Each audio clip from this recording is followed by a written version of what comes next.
Samantha catches a witch's virus that drives everyone up the wall. No matter what she says or to whom, it rhymes. This time on Twitch Talk, we'll be discussing Bewitched episode number 158, Samantha the Bard. Hi, I'm David Pierce, and I'm the author of the Bewitched history book. And I'm Adam Michael James, author of the Bewitched Continuum and others. And I'm Mark Simpson, and welcome to Twitch Talk.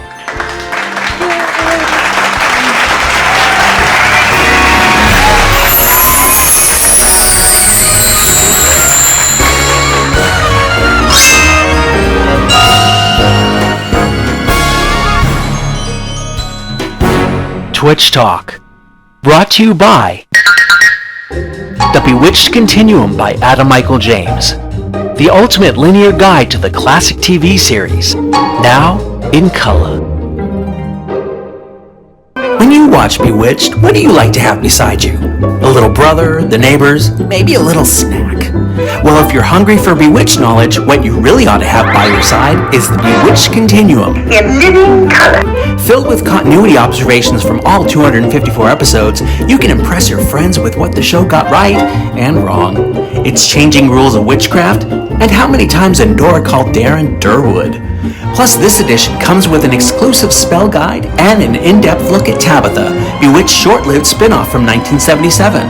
That's your abracadabra. Zap up the Bewitched Continuum in living color on Amazon, along with the original black and white version and Bewitched Continuations I, Samantha, Take This Mortal Darren and Samantha's 70s, because it's time you learned about witches.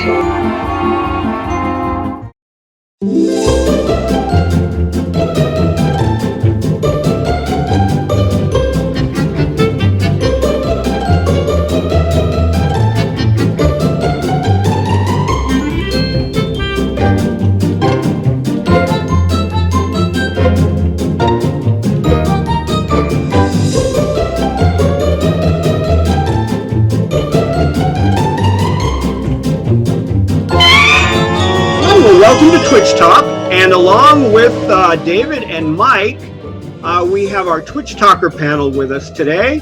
We have Taylor. We have Susan. We have June. We have Anna. And we have Justin. So this time we're going to be discussing Bewitched episode number 158, Samantha the Bard. This episode was written by Richard Baer and directed by Richard Michaels. The producer was William Asher, and the executive producer is Harry Ackerman. The main cast includes Elizabeth Montgomery as Samantha, Dick York as Darren, Agnes Moorehead as Endora, David White as Larry Tate, Sandra Gould as Gladys Kravitz, George Tobias as Abner Kravitz, and Aaron Murphy as Tabitha. The additional cast includes Sarah Seeger as Edna Durfee, Larry D. Mann as Oscar Durfee, Bernard Fox as Dr. Bombay, Dick Wilson as the drunk. All right, so now I'm going to turn it back over to David, and he's going to give us some of the historical information on the episode. David? Thank you, Mark. Production completed on November 29, 1968, and the original broadcast was on January 30th, 1969, with a repeat broadcast on June 19th, 1969. It was the 18th episode of Season 5 and the 158th episode overall. On the original broadcast dated January 30th, 1969, the Beatles made their final public performance at the headquarters of their record label Apple Court in London. This performance is referred to as the Rooftop Concert. A rare midwinter tornado passed through the town of Hazlehurst, Mississippi at 6:25 a.m., killing 29 people. The number one song on the Billboard chart was Crimson and Clover by Tommy James and the Shondells, and the number one movie at the box office was Funny Girl, starring Barbara Streisand earning $58.5 million at the box office in 1969 dollars. Thank you, David. And now Mike is going to talk about some of the continuity issues with it. Mike? Thank you, Mark. Well, since this is being recorded in perpetuity, I guess I'd better make with the continuity. Oh no. Let's get to the beginning of the continuity here. First off, Samantha actually has bedhead in this episode at the beginning, which I thought was actually quite a nice touch, considering most TV and movies, people always have perfect hair when they wake up. Abner really didn't have very much to do. The Kravitzes are just kind of there just to witness one bit of the rhyming, but Abner has so much fun with it. He actually lets loose. He has fun. It's just kind of a neat moment for him. Another neat pairing up is Darren and Endora. Usually at loggerheads, here they actually kind of have a mutual respect for each other and come together. A lot of it is unspoken. Like when Darren blows Endora a kiss, but he's also the one who tells Samantha to get Endora because she's going to know what's wrong. And Endora even kind of has her way when she tries to correct Dr. Bombay pronouncing Darren's name wrong, in her own way, of course, but she did make the effort. When Samantha is told by Darren to do the old phone code of, ring once, stop, and then ring again so that she knows it's him, when he actually does call, there never is a stop. It just rings and she picks it up anyway. Going to the dinner, our Mr. Durfee and his pet food is very much like Mr. Springer and his bird seed in That Was No Chick, That Was My Wife, which is interesting because they both have the same wife, Sarah Seeker. And what kind of trips me out is it's supposed to be a business dinner, and she keeps going, this is a party. It's like, no, it's a business dinner. Change the subject. And then Larry, at the end, when Samantha is cured, says that he wasn't annoyed by the rhyming, except he practically threatened Samantha into stopping before she went to get the cure. So that was kind of interesting. That's what I've got for now. I may have more later, but right now, let's get to our bewitching panel. Okay, well, thanks, Mike. So now, we're going to move on to the panel, and we're just going to discuss the episode and tell your feelings about the episode, any issues you notice, any continuity issues or just bloopers or anything that comes to mind.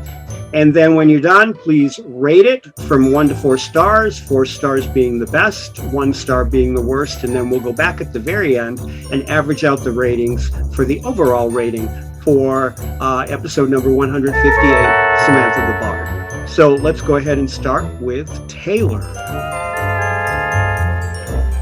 Okay, I believe the only spell Samantha says in this episode of Bewitched is, of course, one she uses a lot, Dr. Bombay, emergency, come right away. So critically, in this episode, she's sick, but she can still do magic. And that makes me think about what advertising and witchcraft in the show really have in common, and that is that they like to rhyme.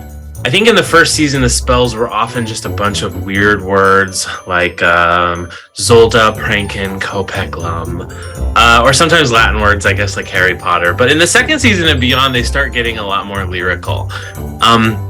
So they could just be 2-line rhymes like in this episode, or in one of my favorite spells, which is libido, superego, id, do for me just what I bid.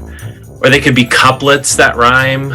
4 lines could be AABB, like stars of lightning, sons of fire, hearken to the heart's desire, set your potent power free, and give this mortal wishes 3. Or they could be ABAB, like herbs and spices, suet and fat, change this rodent back into that rat. Spells have to be indelible, they have to be memorable, they have to be something that you can kind of chant. And spellcasting really is a whole other language I imagine they'll have to learn in school. At least that's what we learned from Aunt Clara, who constantly does spoken spells but mixes up just 1 or 2 words, and that messes everything up. I love her spells the most because they are just so off the wall, but a good example of this would be Pinchly, Frenchly, Freckle Toot, Pinch a Freckle, one to boot. And she got one of those words wrong because it's actually Pinchly, Frenchly, Freckle Toot, Frinka, Freckle, one to boot. So I really like that in this episode, they're sort of thinking about the ridiculousness of both advertising, which is sort of the thesis statement at the end, but also then the sort of randomness of rhyming in spell casting. And so I just think there's something really fascinating about the fact that she's got a virus, she's sick, but her magic is more or less unaffected.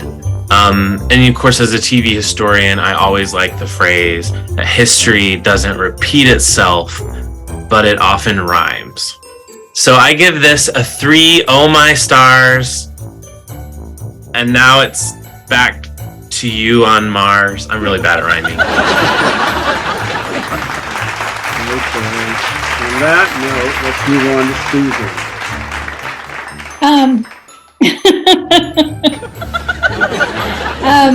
This episode is just really solid. I think this is just quintessential Bewitched. Something goes wrong with Samantha. Darren's career is at stake. Endora is involved. You've got Abner and Gladys. They make an appearance. It's just solid. There's nothing really unusual about it or groundbreaking. It's just really, really good. I think one of the things I love that Sarah Seegers is in this. She's one of my favorite guest stars. She's so good, just never fails to make me laugh. Tabitha is good. She's got some lines, and I think she does pretty well for a little tyke as small as she was to get those lines in. Sometimes she says them twice to make sure that everybody heard her. Dick Wilson's in this. He's also standard for the series, so it's good to see him again. Nothing much happens with him, but he's there. The things that drove me crazy were Endora wears the same dress on 2 days, one after the other. She wears this, I haven't seen it before, this red caftan with this purple brooch that just looks hideous. So that happens, and then Samantha ends up going to, there must be standard wear for going to Mount Everest, because she wears the same outfit that Endora wears, with a little fur hat and the Sherpa kind of vest and the black turtleneck underneath. It's very chic looking, but it's exactly the same thing that Endora wore when she went to Mount Everest to see Dr. Bombay. I think that some of the rhymes are clever, but most of them are just disappointing. I wish they could have done a little better than boop doop de doo. They're just weak. I think they could have made some really good rhymes if they just opted to go with stupid.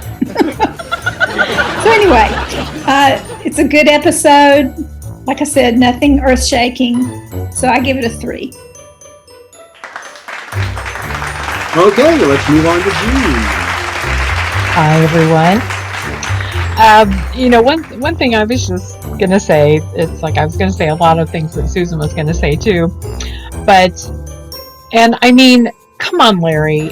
Samantha could have had other plans. I mean, I know she's completely subservient to whatever Darren says, but she might have been out of town, had the flu. You're telling me that a $2 million account relies on Sam if she was really there? Come on, And show me an executive with an intelligent wife, and I'll show you an executive I can trust. Where was Larry's wife?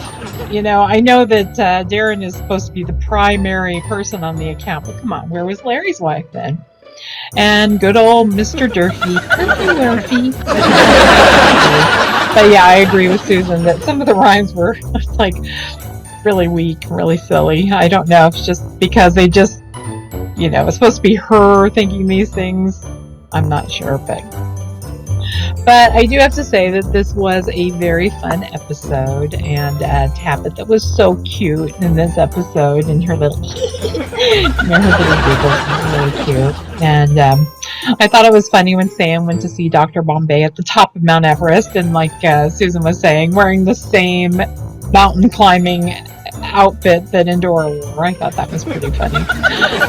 But I also liked the explanation that Sam gave to everyone and why she was rhyming. It was a good save, Sam. Very good save. Of course, the ending was very cute. Darren should know by now not to goat his mother-in-law, or he's going to be turned into a goat, I guess. But overall, I really did enjoy this episode, and I'm going to give it a 3 also.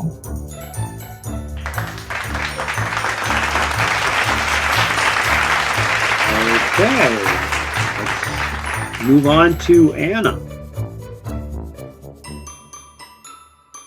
Okay, so Bewitched is a comforting show for me. So the disaster happens and there's a client dinner. Always kind of works. There's just so many permutations of it. So this had some things that were run of the mill and some things that weren't. And like you guys said, I really wondered where Louise was. She's usually part of those client dinners. And Dora was there in a helper role, which is very different than usual. And the person in trouble was Samantha, which definitely happens, but not as much as Darren getting in trouble. And it was about the nicest interactions that Darren and Endora had just entirely. And then he was doing so well, and then he blew it at the end. So an interesting point was Samantha to Dr. Bombay saying, "How can we thank you?" Which brings up a point. Does he get paid? I mean, do witches have jobs? It's why does he always get pulled? Why does he always leave whatever fabulous thing he's doing to come? I mean, it doesn't seem like he needs to make a living.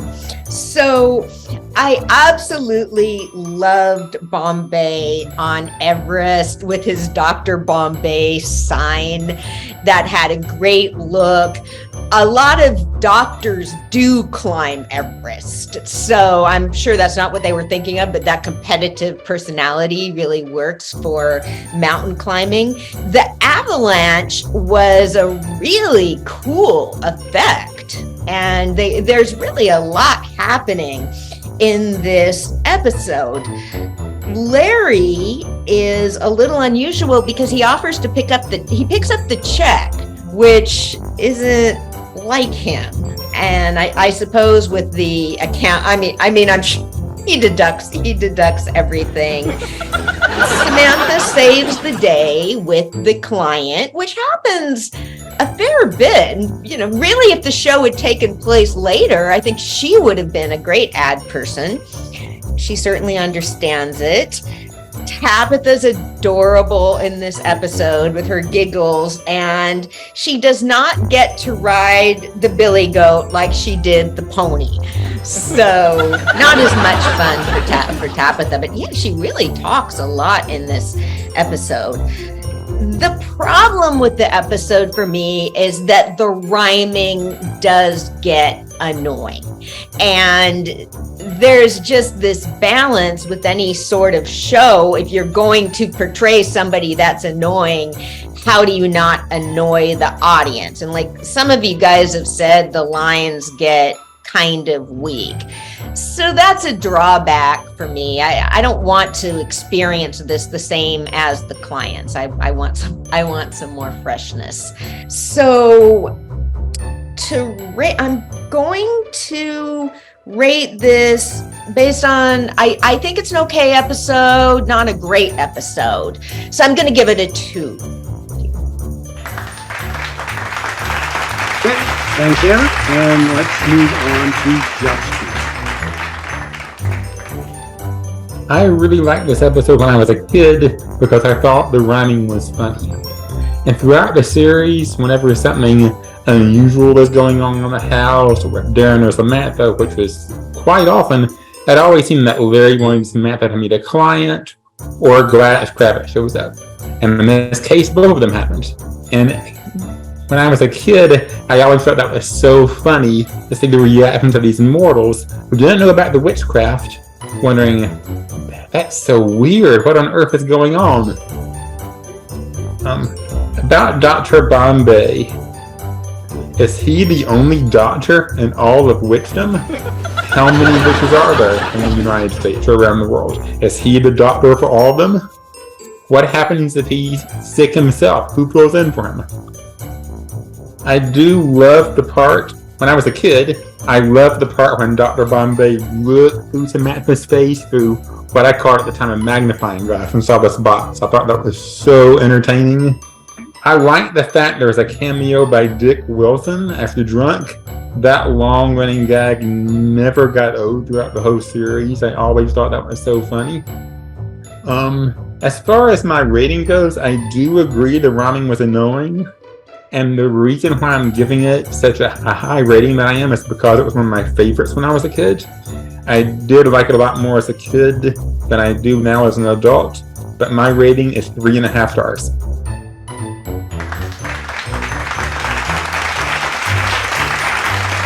Okay, thanks, Justin. So now let's check in with David. So, and everyone knows I love Dr. Bombay, but this episode drives me nuts. I cannot take the rhyming, especially when, like, it was okay the first 3 or 4 times, but then when she said something about getting an answer or my name's not Samantha. Oh. And then this was the very first time that she ever used calling Dr. Bombay, emergency, come right away. Because normally it was either just waving your hands in a puff of smoke or just waving your hands and he appears from his porpoise. I did like Dr. Bombay putting his pennant in the peak, and I really liked the avalanche scenario, and especially it going backwards. I did like George Tobias getting a kick out of rhyming, and when he says, "Don't shove, my love." And Tabitha was cute. Anyway, I hate to do it, but I have to go, and I'm going to go along with Anna and give it 2 stars. Okay, well, let's move on to Mike. I actually like the rhymes, you know? I know they're silly, I know they're corny, I know they're annoying, but that's the point. They're supposed to drive you crazy. And just the pure helplessness on Samantha's face when these things pop out of her mouth, out of her control. Elizabeth Montgomery just really, really sells that helplessness, and it just makes the annoying stuff okay for me. Gladys is on a petition kick. This is her second. Her first one was in Weep No More, My Willow. But this was a weird one because she says they want to install a traffic light on a mutual corner. There is no mutual corner. They live across the street from each other. And even if that were true, they already had a traffic light put in to great fanfare in red light, green light. So did that one get taken out and they want another one? Anyway, the rest of my focus is on the end of the episode. Samantha corrects Darren when he says, "My mother-in-law has secondary vocabulary-itis." Primary. Why did she wait all night to tell him about the upgrade? Did that just not come up? That's kind of weird. Samantha zaps up an amber corpuscular evaluator, but that's a medical tool. Does she just have free reign to zap that stuff up? I don't know. Endora spots must be serious because you can see them before the amber, I can't say it, but before it goes up to her face. And then I think it's great attention that Samantha wants Tabitha vaccinated so that, you know, just in case. But then if Endora already has it, then shouldn't Tabitha also have it too? She had as much exposure, if not more, to Samantha. And finally, Endora gets her wish. In Samantha's wedding present, she wanted to make Darren get on all four knees and apologize. She finally got a chance to do that here. So, wish fulfillment. We like that. With the others, I guess my rating is not on par, but I have to say I'm going to give this 4 stars. And I won't rhyme that with anything. Okay. Well, it's my turn, and I like this episode. I do enjoy this episode, but like everybody said, the rhyming does get a little old and it's very, very silly. I mean, and there's a couple of them that they're really stretching it. Like, I think I ought to put these flowers in some water. I mean, come on. And then as we get towards the end, and we're getting like boop doop de dee and fiddle dee doo and all that. It's like, no, this is just getting a little too silly. But like somebody said, it's like she really did kind of explain it away as just trying to show that jingles and rhymes can get on your nerves. So I guess that kind of explains that. If you at the beginning, just like when they're in the bedroom at the very beginning, what is Darren saying? Vincent doesn't usually screw up, but she starts very. If you notice, she starts to say her line before Darren is actually finished saying his lines, and she catches herself. There must be a logical answer. Yeah. She starts to say it a little too soon, and then she catches herself, and then he finishes his lines. I'm surprised that they kept that in. I'm surprised Bill Asher didn't notice that and make them redo the scene, but I've always noticed that. I don't really have much else to add. I do like the episode. I think it's kind of silly, doesn't have a lot of substance, but I do like it. So I'm going to give it 3 stars.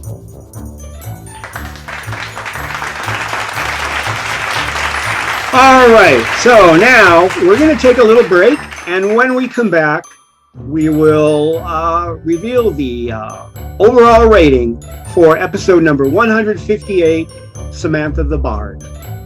We'll be back in a moment.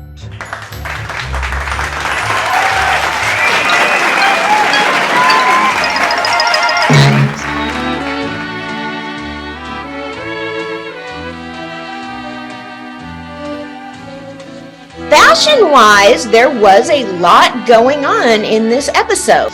Not only does Sam have bedhead, her little night set isn't perfectly matched. It's a different texture. She usually has like a whole peignoir, as they called it back then. It's a bathrobe I haven't seen her wearing before, and it doesn't quite match her nightgown. And in the next scene, she's wearing a burgundy sweater. She looks great, but I have hardly ever seen her in that color. Usually at home, she's wearing green and brown. That's her housewife home sort of role. And Dora's wearing red. She's kind of somewhat in sync with Samantha, but she's still in Dora. And Tabitha is wearing red too. And I always think about how alike they are. So I think that there's a real communion there. And then later on, Sam again is wearing an adorable little striped ship dress, but it clashes with the couch. It's like she's out of sync with her whole home because she has this annoying rhyming thing going on. And I loved the mountain climbing outfit. But yeah, it is interesting that Endora wears the same thing twice, but then in the middle of it, she's wearing a fabulous caftan that's maybe batik, but just beautiful colors and all of that. So I wondered, did she stay the night? Samantha's hot pink shift dress with the matching coat and scarf, that is just classic Sam with a little scarf. It's so cute. And she's wearing white hose, which is as 60s as it possibly gets. Mrs. Durfee dog food looks exactly like most client wives. And then when we get to the end, final scene, Samantha's back in green. So she did this little circuit and now she's back where she wants to be in her little housewife thing.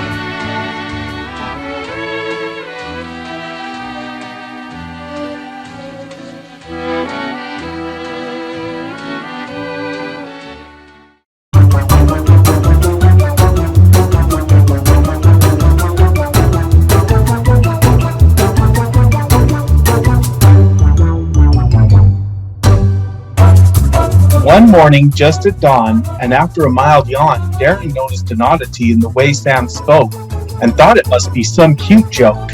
For every time she spoke a word, it came out rhyming, which was quite absurd. Sam promised she was not at play, her rhyming was just happening that way. And so when they were all at the breakfast table, Sam called for Endora to show when she was able. Endora was puzzled, just like her kin, at the predicament Sam was in. She decided to search for Dr. Bombay to cure her daughter right away.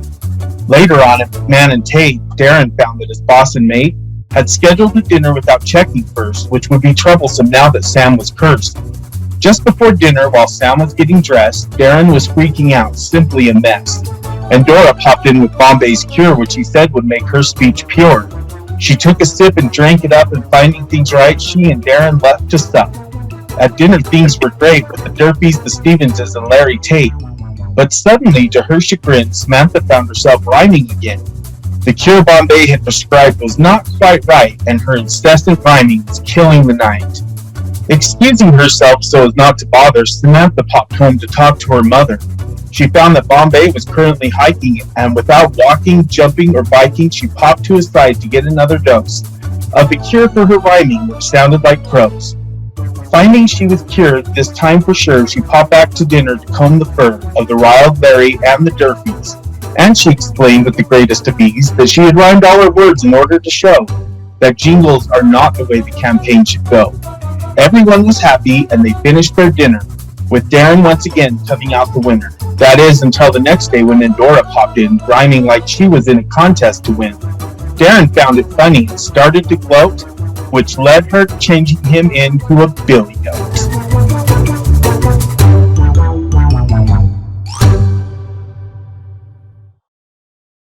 Twitch Talk has been brought to you by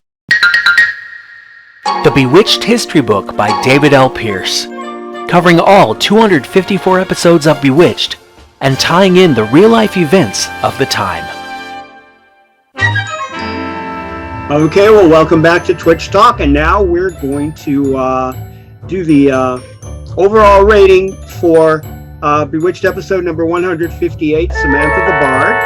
And first, let's go through and just recall what everybody rated. Taylor, 3 stars. Susan, 3 stars. June, 3 stars. Anna, 2 stars. Justin, 3.5 stars. David, 2 stars. Mike, 4 stars. And I gave it 3 stars. And when we average out the overall rating for this episode, we come up with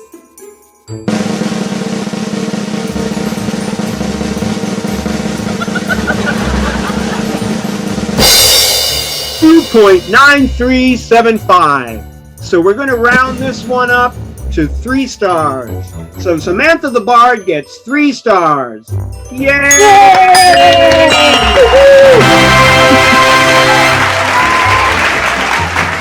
When Dora accompanies Samantha to look at a house where they do some landscaping in their own witchly way, all under the watchful eye of nosy neighbor Gladys Kravitz. Next time on Twitch Talk, we'll be discussing Bewitched episode number 2, albeit ever so mortgaged. And we'll pay tribute to 1164 Morning Glory Circle. Glorious black and white.